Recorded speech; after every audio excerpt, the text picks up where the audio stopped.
I'm sure you've heard of the Ronald McDonald House charity. They provide housing for families of sick kids when they're in hospital. Seems pretty innocent, right? Well, there's another side to the charity. There's another type of Ronald McDonald House, one that not many people know about. There's one in most big cities. You won't find it by looking for it. It doesn't have an address. It doesn't have a sign above the door. It doesn't even have windows. No, the only way you'll find it is if you're taken there. That's how I found it. I've never met my real parents. I've been in and out of foster families and group homes here in Detroit since I was a kid. I'm 15 now, and I'm what they refer to as a bad kid. Always causing trouble, always getting kicked out and placed with another unsuspecting do-gooder who thinks they can help me. I always prove them wrong. My caseworker sat across the black metal table, looking weary and frazzled. On the table between us was a thick letter-sized brown envelope, my case file. "Well, your reputation has preceded you," she said. "And now you only have two options, military school in Lansing or the Ronald McDonald House, which has miraculously cleared you for acceptance. I don't have the patience for drill sergeants and 5 a.m. reveille, and how bad could a halfway house named after a fast food clown possibly be? Ronald McDonald House it was."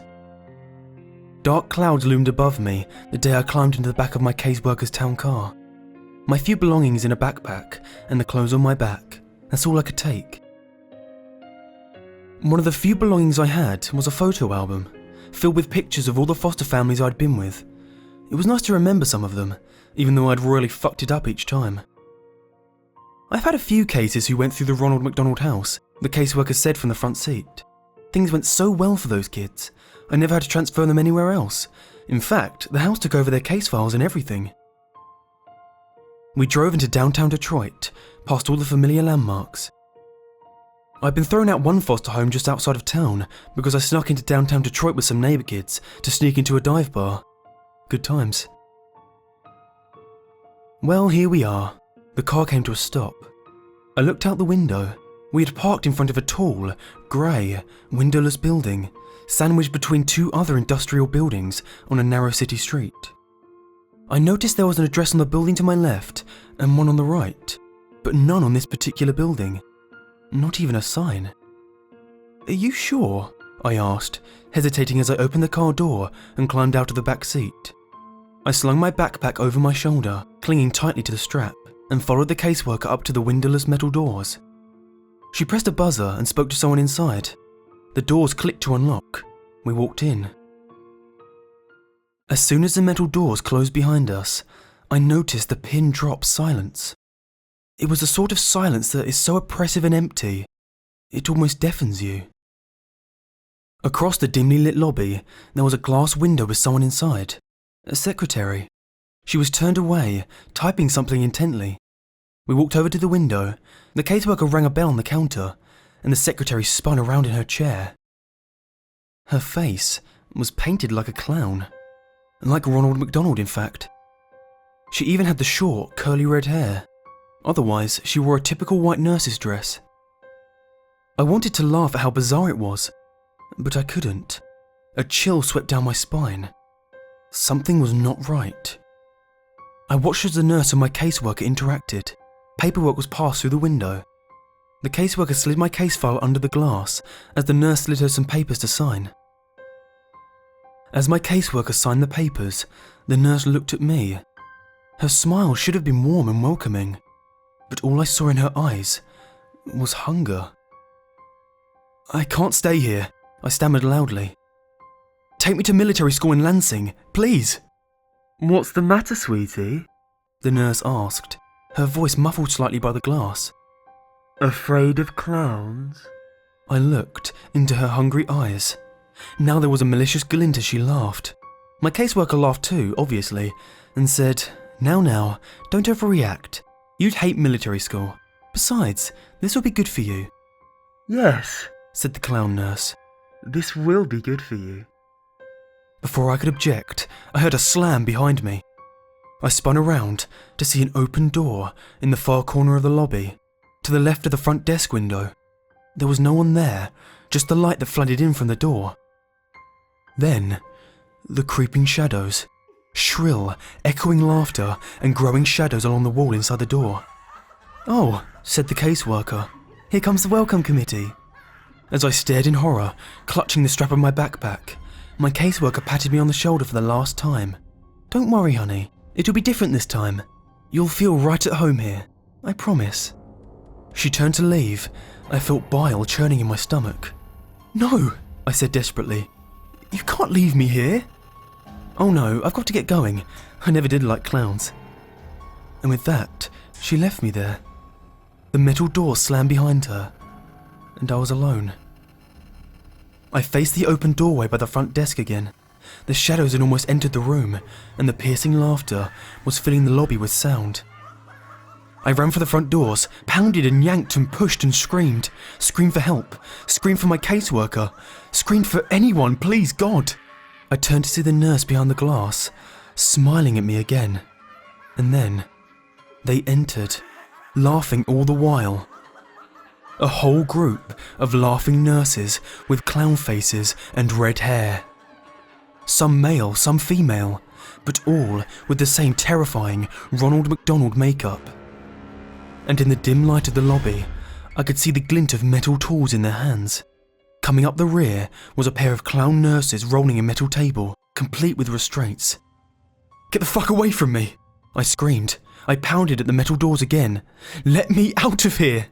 They surrounded me, grabbing me as I thrashed and screamed and tried to tear myself away. Laughing as I kicked and squirmed, they slammed me onto the rolling table and strapped me down. I looked around wildly. I was surrounded. "Let me go!" I screamed, twisting and turning and pulling at the restraints. They rolled me through the open doorway and down a seemingly endless white hallway. They laughed and laughed and laughed. They waved their shiny scalpels and razors and needles mere inches from my face, just to make me flinch and scream. This made them laugh even harder. The last thing I remember, before one of them finally injected me, were the hands. Gloved fingers prodding inside my mouth and pulling at the sides of my mouth, distorting my screams and forcing an unnatural grin onto my tear-streaked, sweaty face. Hot, rancid breath in my face. And then one whispered, perverted voice speaking the words, "We love to see you smile." Then, as the maniacal laughter seemed to warp and wind down like a dying record player, everything faded to black. I opened my eyes and I was blinded by bright lights above, shielding my groggy eyes from the fluorescent bulbs. I turned on my side and looked around. A cell. Tall white walls, covered in scratch marks and stains. A small drain in the corner of the floor. My toilet, perhaps. A door with no windows, and on the floor by the door, my backpack. I tried to sit up. My body ached, and the moment I sat upright, my vision started spinning. Wonder what they drugged me with. I realised I was shivering. I looked down. I wasn't wearing my own clothes anymore. I was wearing a dirty, ripped hospital gown, bright yellow with a pattern of Ronald McDonald heads all over it. Nothing underneath. I heard faint, muffled sounds from somewhere in the building. It sounded like screams. I tried to stand, but I couldn't keep my balance. My vision was beginning to stabilise, but my body still felt like rubber. I sank to my knees and crawled over to my backpack. And before I got there, I tried to open the door. As expected, it was locked. I slumped onto the floor beside my backpack and unzipped it. All that remained inside was the photo album. They'd taken all my notebooks and pens, and my cell phone. Of course they did. I wearily opened the photo album. But instead of the photos that had been in there, photos of myself with my previous foster families, photos where I attempted to look happy and hopeful, even though I knew I wouldn't be there for long. Instead of those photos, they were like crime scene photos.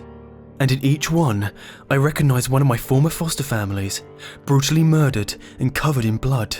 My heart raced and my stomach churned. I began to turn the pages quicker, each page a new photo, a new family, new carnage. I recognised their faces and the inside of their homes. I had lived with all these people, and now they were all dead. I came to the last few pages. A photo of a house at night. Then a window of that house. Then inside the house, a dark hallway with the light coming from one doorway. Then, a photo of my caseworker, brushing her teeth at her bathroom mirror. Then a photo of her looking at the camera in horror.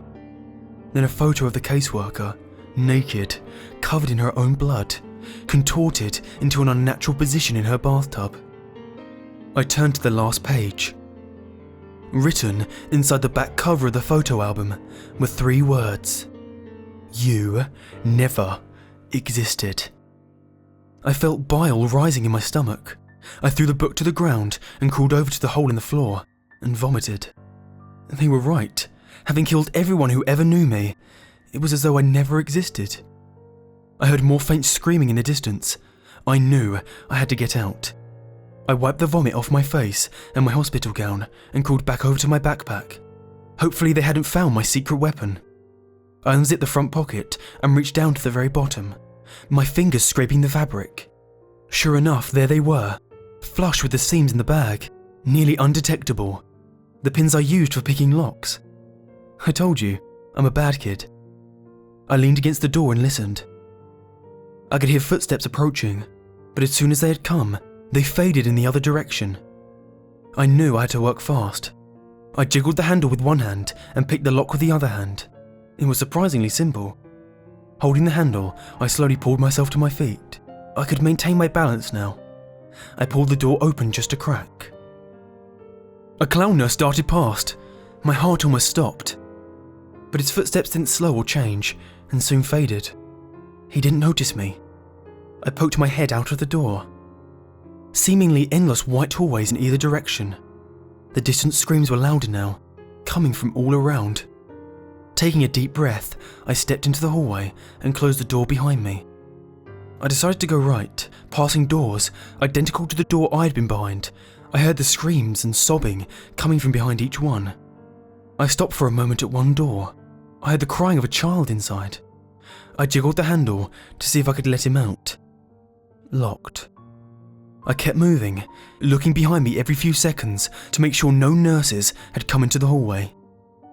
Then I passed a set of white double doors. I stopped for a moment.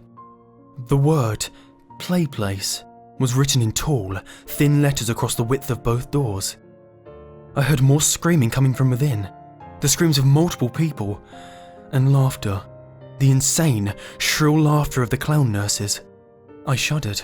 I was afraid to find out what sort of torture was happening inside, and I knew I had to keep moving. I saw a door ahead of me with a stairway symbol. I headed for it. As I opened the door, I glanced behind me and saw 2 clown nurses emerging from the playplace room. Their white nurse outfits were covered in streaks of blood. I quickly shut myself in the stairwell, hoping they hadn't noticed me.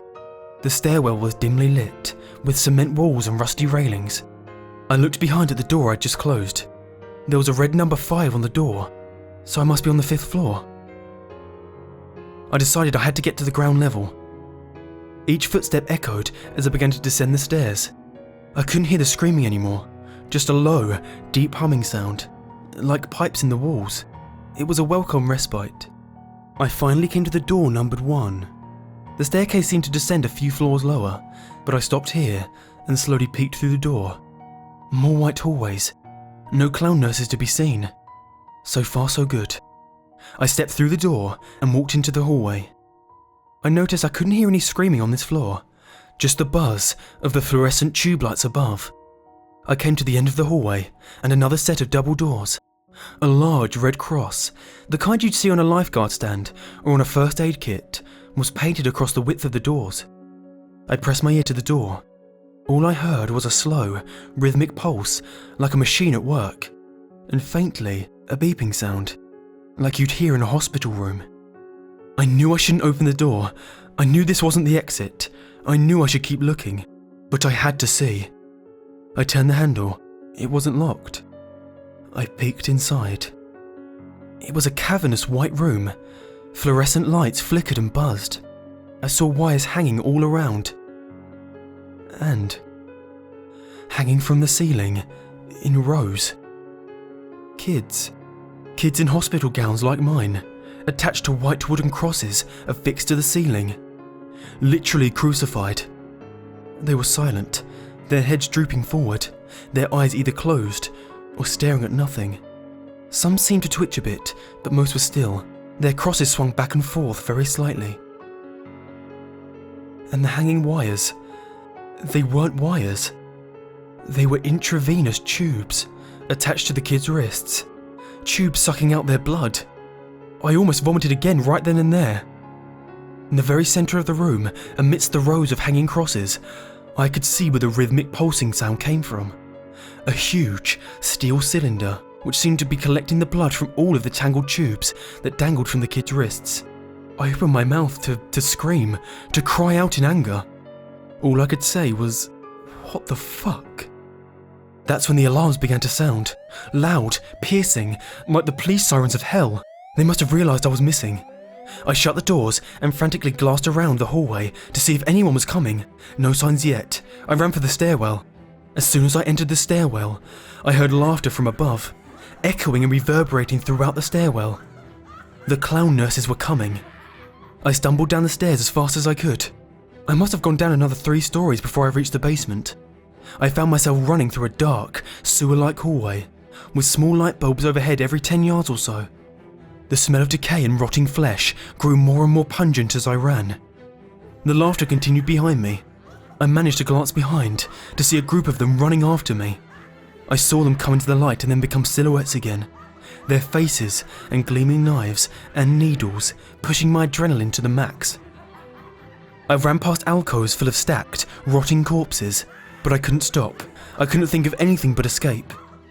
I turned a corner and found myself facing the metal rungs of a ladder in the wall. I climbed until my head smacked the ceiling. Below me, the shadows and laughter grew close. Their footsteps slowed. They were close, and they knew it. I pushed at the ceiling above me, heaving upward and panting and screaming. The clowns were below me, laughing and waving their scalpels. Something cut my leg. I screamed and pushed one last time. The ceiling gave way as a manhole cover slammed onto asphalt above. I climbed out and frantically pushed the manhole cover back over the hole, blocking out the laughter of the clown nurses below. I laid there on top of the manhole cover for a few minutes as I caught my breath.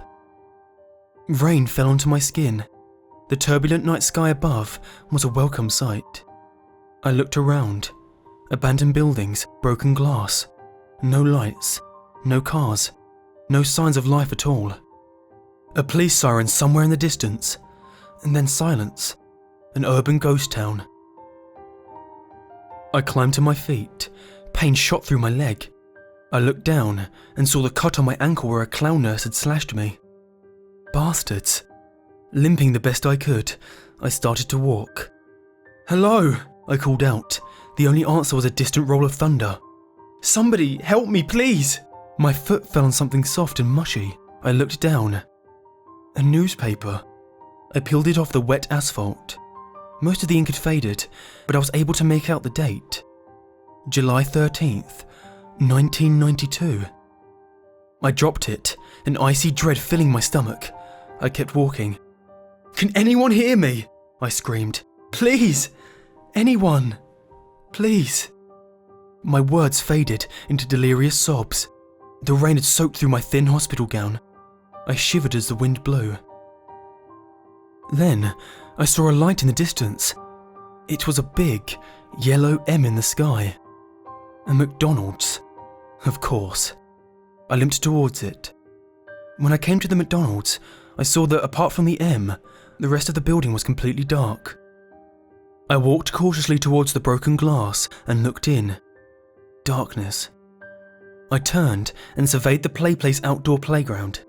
10-foot-tall structures of coloured tubes for kids to crawl through. Sitting at one of the benches was a familiar figure. The Ronald McDonald statue. You know, the one where you could sit beside him and it looks like he's got his arm around your shoulder. Every kid has seen it. I shuddered at the sight. The doors were unlocked. I walked in, out of the rain.